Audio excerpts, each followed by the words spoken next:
আসসালামু আলাইকুম রহমতুল্লাহি ওবরাকাতুহ নাহমাদুহু ওয়া নুসাল্লি আলা রাসূলিহিল কারীম আম্মা বা'দু ফাআউযু বিল্লাহি মিনাশ শাইতানির রাজীম বিসমিল্লাহির রহমানির রহিম।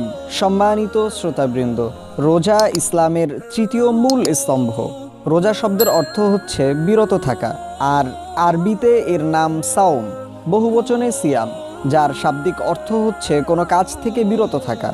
সুবহে সাদিক থেকে সূর্যাস্ত পর্যন্ত সকল প্রকার পানাহার, পাপাচার এবং সেই সাথে যাবতীয় ভোগবিলাস ও অপ্রয়োজনীয় কাজ থেকে বিরত থাকার নাম রোজা।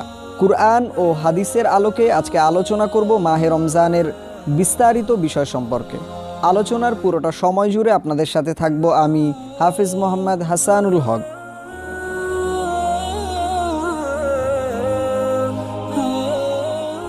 আসছে বছরের শ্রেষ্ঠ মাস পবিত্র মাহে রমজান।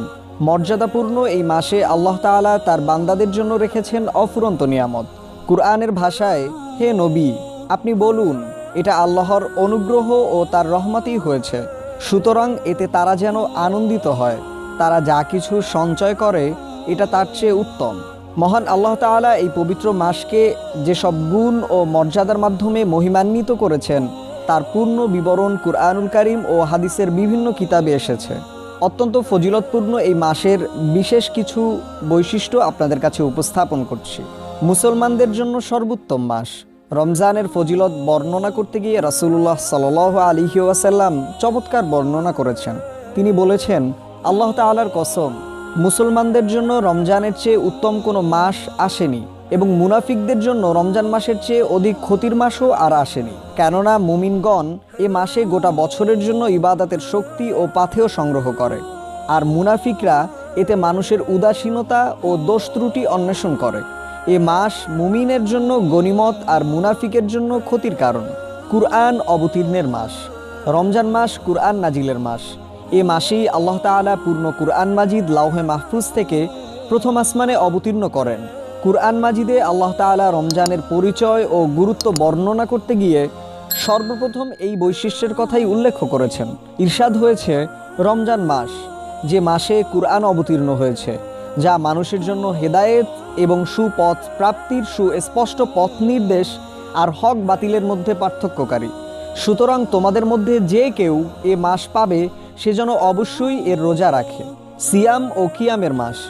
রমজানের প্রধান মূল দুটি আমল হচ্ছে দিনের বেলায় রোজা রাখা এবং রাতের বেলায় কিয়াম তথা 20 রাকাত তারাবির নামাজ জামাতে আদায় করা। রোজা প্রসঙ্গে আল্লাহ তাআলা ইরশাদ করেছেন, হে মুমিনগণ, তোমাদের উপর রোজা ফরজ করা হয়েছে, যেমন ফরজ করা হয়েছিল তোমাদের পূর্ববর্তীদের প্রতি, যাতে তোমরা তাকওয়া অবলম্বনকারী, মুত্তাকি, পরহেজগার হতে পারো। সুতরাং তোমাদের মধ্যে যে ব্যক্তি এ মাস পাবে সে যেন অবশ্যই তার রোজা রাখে। রাতের কিয়াম সম্পর্কে রাসূলুল্লাহ সাল্লাল্লাহু আলাইহি ওয়াসাল্লাম ইরশাদ করেছেন, যে ব্যক্তি রমজানের রাতে ঈমান সহ পুণ্যের আশায় রাত জেগে ইবাদত করে তার আগের গুনাহ ক্ষমা করে দেওয়া হয়। রহমতের মাস। আল্লাহ তাআলার বিশেষ অনুগ্রহে এই মাসে জান্নাতের দরজাগুলো খুলে দেওয়া হয় এবং জাহান্নামের দরজাগুলো বন্ধ করে দেওয়া হয়, আর শয়তানদের করা হয় শৃঙ্খলাবদ্ধ।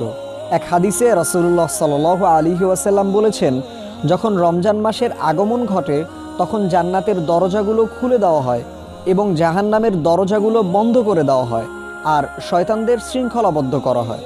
জাহান্নাম থেকে মুক্তি এবং দোয়া কবুলের মাস।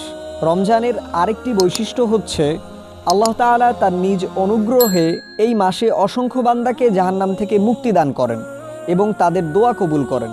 রাসূলুল্লাহ সাল্লাল্লাহু আলাইহি ওয়াসাল্লাম বলেছেন, যখন রমজান মাসের প্রথম রাতের আগমন ঘটে তখন দুষ্ট জিন ও শয়তানদের শৃঙ্খলাবদ্ধ করা হয়, জাহান্নামের দরজাগুলো বন্ধ করে দেওয়া হয়, আর একটি দরজাও খোলা হয় না, এবং জান্নাতের দরজাগুলো খুলে দেওয়া হয়, তার একটি দরজাও বন্ধ করা হয় না।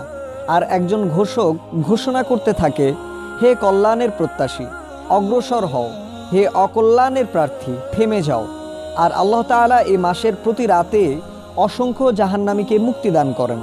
অন্য হাদিসে আল্লাহর রাসূল সাল্লাল্লাহু আলাইহি ওয়াসাল্লাম বলেছেন, অবশ্যই আল্লাহ তাআলা রমজানের প্রতি মাসে ইফতারের সময় অসংখ্য ব্যক্তিকে জাহান্নাম থেকে মুক্তি দান করেন। প্রতি রাতেই তা হয়ে থাকে। অধিক কুরআন তেলাওয়াত ও দানশীলতার মাস। রমজানের গুরুত্বপূর্ণ আরেকটি বৈশিষ্ট্য হচ্ছে বেশি বেশি কুরআন তিলাওয়াত করা এবং সাদগাহ করা। কারণ আমাদের প্রিয় নবীজি এই মাসে এ দুটি কাজ খুব বেশি করতেন। আব্দুল্লাহ ইবনে আব্বাস রাদিয়াল্লাহু তাআলা থেকে বর্ণিত, তিনি বলেন, রাসূলুল্লাহ সাল্লাল্লাহু আলাইহি ওয়াসাল্লাম ছিলেন সর্বশ্রেষ্ঠ দানশীল। রমজানে তিনি আরও অধিক দানশীল হতেন।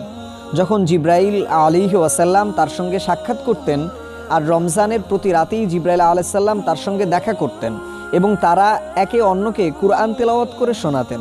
আলোচনায় উল্লেখিত আয়াত ও হাদিসসমূহের দলিল আমি ডিসক্রিপশনে দিয়ে দিয়েছি। আপনার দিনই যে কোনো প্রশ্ন জানাতে পারেন ভিডিওর কমেন্ট বক্স অথবা আমাদের অফিসিয়াল ফেসবুক পেজের ইনবক্সে। আল্লাহ তাআলা মুসলিম উম্মাহকে মহিমান্বিত এই মাসে পরিপূর্ণ রহমত, বরকত ও মাগফিরাত লাভের পাশাপাশি বেশি বেশি ইবাদত বন্দিগি করার তৌফিক দান করুন। ওয়ামা তাওফিকি ইল্লা বিল্লাহ।